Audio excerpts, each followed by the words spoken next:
Hello guys, welcome to my channel. First of all, I would like to say thanks to those who are watching this video. So let's go. हमारा जो topic है class 12 के लिए है, chapter 5 है continuity and differentiability and in this video we are going to start 5.8 exercise of this chapter.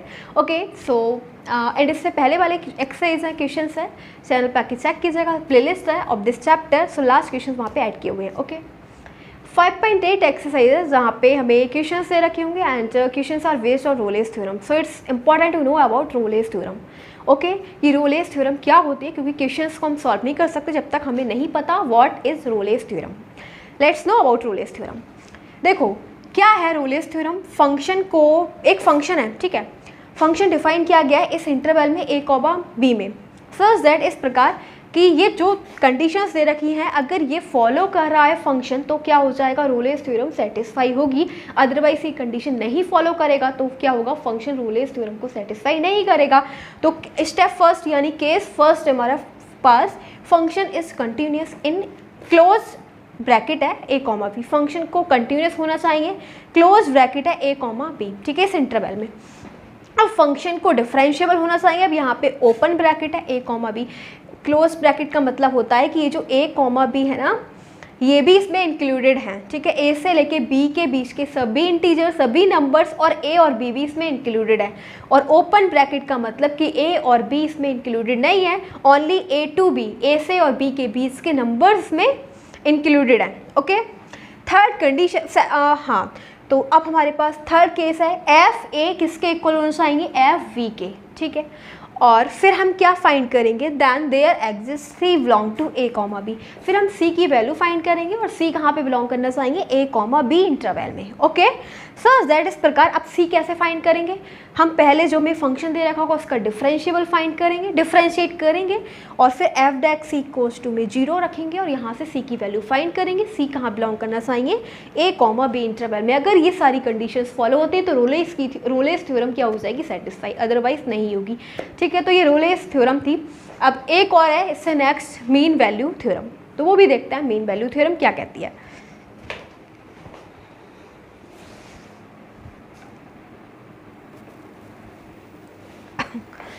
So second theorem है हमारे पास mean value theorem. दोनों इंपॉर्टेंट है, दोनों हमसे पूछी जाएंगी 5.8 एक्सरसाइज में.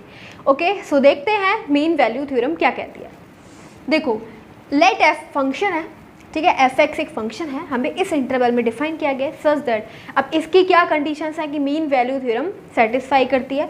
तो इसकी कंडीशन है कि function is continuous, same Rolle's theorem की तरह कि फंक्शन को कंटिन्यूस होना चाहिए क्लोज ब्रैकेट a, b इस इंटरवल में, ठीक है. सेकंड है हमारा function is differentiable in open bracket और ये इंटरवल दे रखा है a, b. फंक्शन को डिफरेंशिएबल होना चाहिए इस इंटरवल में लाइक एज रोलेस थ्योरम. लेकिन अब थर्ड स्टेप है, थर्ड केस हमारे पास कि F A should not be equal to F B.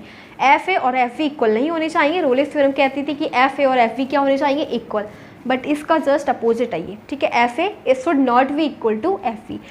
Third है. और फिर नेक्स्ट है हमारे पास then there exist C belong, C को बिलोंग करना चाहिए a, b में, सच दैट इस प्रकार यहाँ पे c कैसे फाइंड करेंगे, एफ डेक्स एफ, इसका हमें क्या करना पड़ेगा, डिफरेंशियल करना पड़ेगा. F dash C equals to में F B minus F A over B minus A. यहाँ से हम c फाइंड करेंगे और c को बिलोंग करना चाहिए a, b में.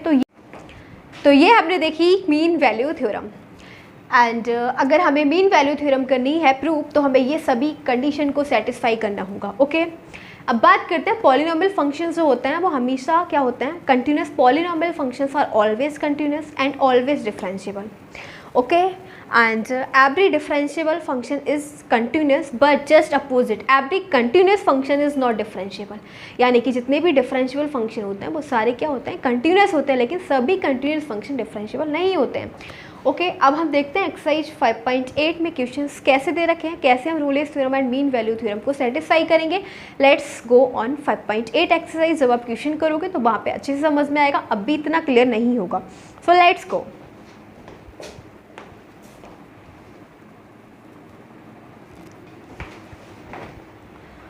सो फर्स्ट है हमारे पास question number first of exercise 5.8. Let's read.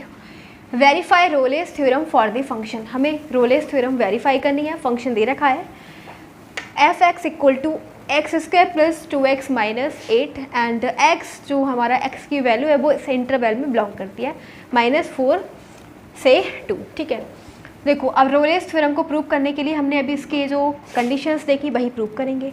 और फंक्शन क्या दे रखा है, पॉलिनॉमियल फंक्शन दे रखा है।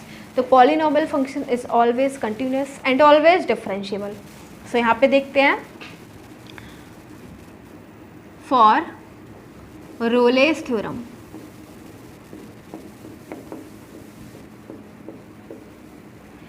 First case function is polynomial. Function क्या है, पॉलिनॉमियल है। So it is continuous in interval a, b।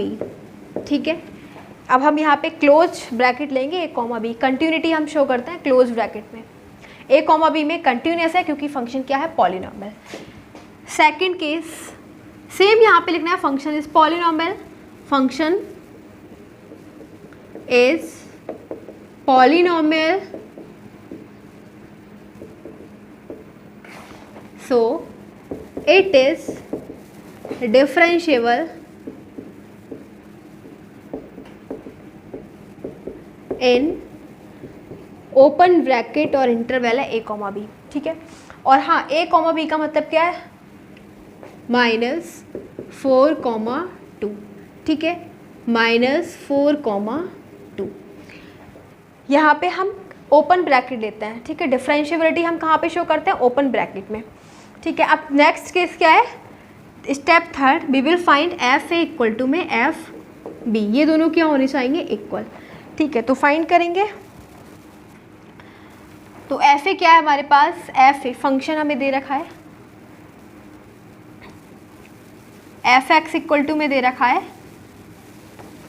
F A की जगह क्या रखेंगे, ए हमें है, ए हमारे पास है -4, F -4 should be equal to F B क्या है, F2।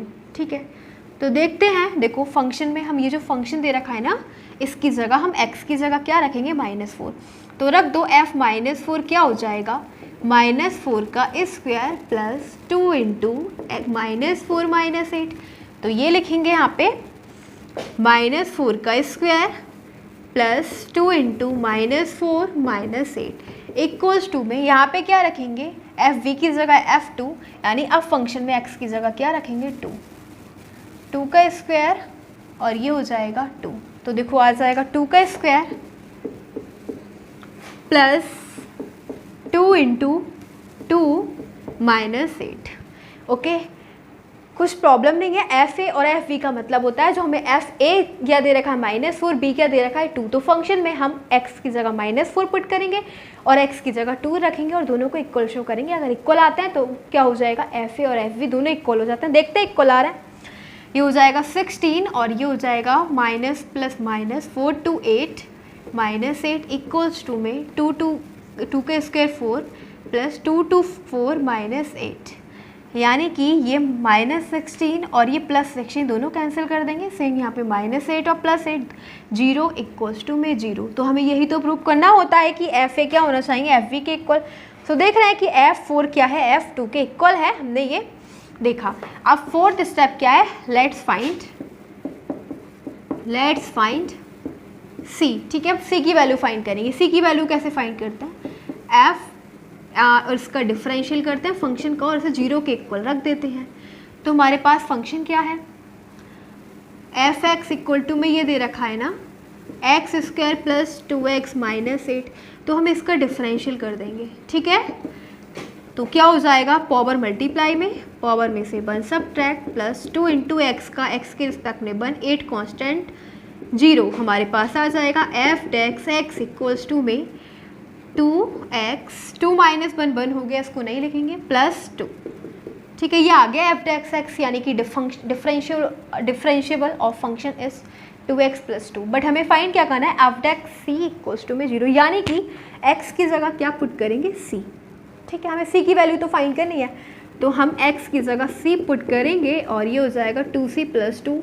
इसकी जगह 0 पुट करेंगे, 2c + 2 क्या आ जाएगा, c की वैल्यू 2c इक्वल्स टू +2, इधर चला जाएगा -2, और c की वैल्यू क्या आ जाएगी -1। ठीक है, c क्या आया -1, और जो हमारे पास c कहाँ बिलोंग करना चाहेंगे, इस इंटरवल में।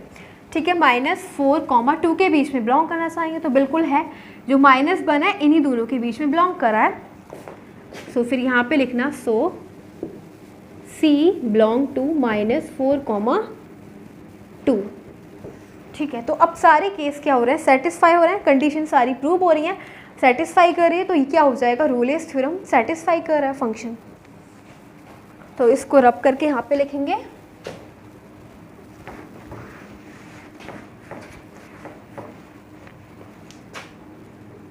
So function satisfy all function satisfy all conditions of Rolle's theorem.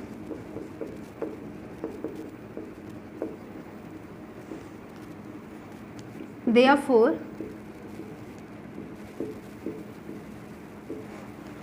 बोला गया था ना, verify Rolle's theorem, therefore Rolle's theorem verifies.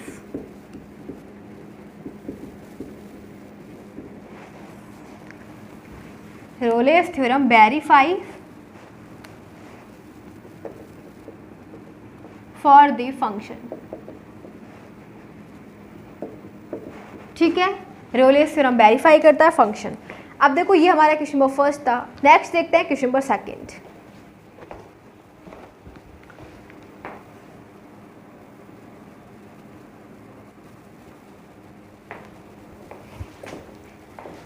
सो हमारे पास है next question, question number second. Let's read question number second. दे रखा है examine, if Rolle's theorem is applicable to any of the following functions. हमें 3 फंक्शंस दे रखे हैं, ठीक है, 3 क्वेश्चंस दे रखे हैं क्वेश्चन नंबर सेकंड में, 3 पार्ट्स दे रखे हैं। कैन यू से something about the converse of Rolle's theorem.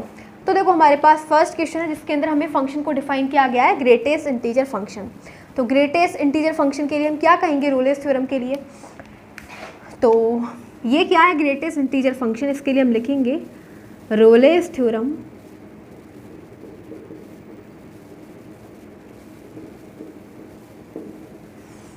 Case first हमारे पास एफ एक्स इक्वल टू में greatest integer function is not, ये क्या है, कंटिन्यूस नहीं है, is not continuous in interval 5,9, ये क्लोज ब्रैकेट है। ठीक है, second F x equal to greatest integer function is not differentiable. Greatest integer function ना ही तो कंटिन्यूस है ना ही डिफरेंशिएबल है, डिफरेंशिएबल इन ओपन ब्रैकेट है, इंटरवल है 5,9। जब ये कंडीशन क्या हो रही है, प्रूव नहीं हो रही है, तो रोलेस थ्योरम क्या हो जाएगी, एप्लीकेबल नहीं होगी, क्योंकि क्या दे रखा है greatest integer function. So Rolle's theorem is not applicable for the function. ठीक है, फंक्शन के लिए रोलेस थ्योरम एप्लीकेबल नहीं है, क्योंकि ग्रेटेस्ट इंटीजर फंक्शन कंटिन्यूस नहीं है ना ही डिफरेंशिएबल है। ओके, अब देखते हैं सेकंड क्वेश्चन का second part.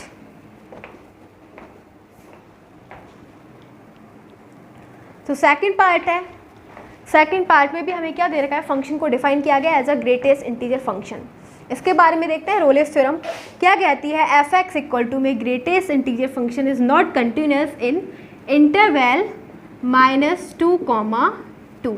Okay, second step F x equal to में greatest integer function is not differentiable in interval open bracket है -2,2। So for the function Rolle's theorem is not applicable.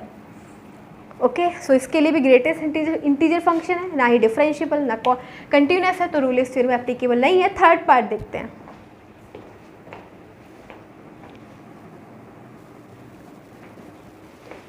So last part है of question number second. Let's see क्या दे रखा है हमारे पास, F x equal to में x² -1 for x belong to interval दे रखा है 1,2। देखते हैं रोलेस थ्योरम इसके लिए क्या कहती है। देखो रोलेस थ्योरम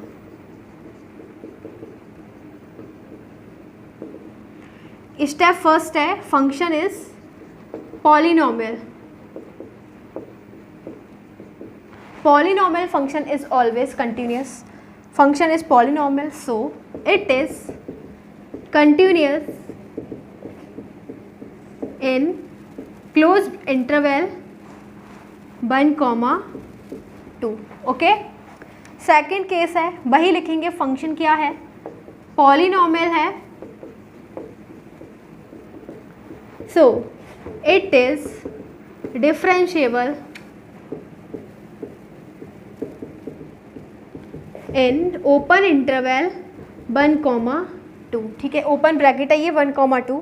फंक्शन पॉलिनोमियल तो कंटिन्यूस एंड डिफरेंशिएबल दोनों होगा. अब थर्ड स्टेप है एफ ए और एफ वी चेक करते हैं. क्या देखेंगे? एफ ए और एफ वी. ठीक है, तो ये दोनों इक्वल होने चाहिए. ए की जगह क्या है? ए हमें दे रखा है 1 और 2 और बी क्या दे रखा है? 2. तो लेट्स सी. फंक्शन हमें डिफाइन किया गया है एफ एक्स इक्वल टू में एक्स स्क्वायर माइनस 1. हम यहाँ पे क्या पुट करेंगे? एक्स की जगह 1. तो एक्स की जगह 1 का स्क्वायर माइनस 1 आ जाएगा. क्या आ जाएगा? 1 का स्क्वायर माइनस 1 इक्वल टू में फिर है 2. तो एक्स की जगह 2 पुट करेंगे तो ये हो जाएगा 2 का स्क्वायर माइनस 1. 1 का स्क्वायर 1 माइनस 1, 2 का स्क्वायर 4 माइनस 1, 1 माइनस 1 0, 4 माइनस 1 3. हम क्या देख रहे हैं कि F A is not equal to F V. ठीक है, यानी कि F1 जो है वो F2 के इक्वल ही नहीं है. तो रोलेस थ्योरम एप्लीकेबल नहीं है क्योंकि ये स्टेप थर्ड फॉलो कर ही नहीं रहा. Case third is not satisfied by the function, so Rolle's theorem is not applicable. तो यहाँ पे लिखेंगे so therefore Rolle's theorem is not applicable for the function.